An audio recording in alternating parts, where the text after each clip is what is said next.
Hello' friends, কি খবৰ আপোনালোকৰ? আজি হোলী কেনেকুৱা গ'ল বাৰু? আমাৰ ইয়াত অকল বৰষুণ, ভালকৈ হোলী খেলিবই নোৱাৰিলোঁ।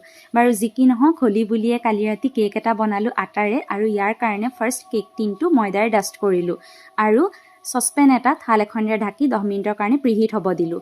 ফাৰ্ষ্ট 3টা ডিম ফেটি ল'লোঁ বিটাৰেৰে আৰু মেজাৰিং কাপেৰে আধা কাপ চেনি দি আকৌ ফেটিলোঁ।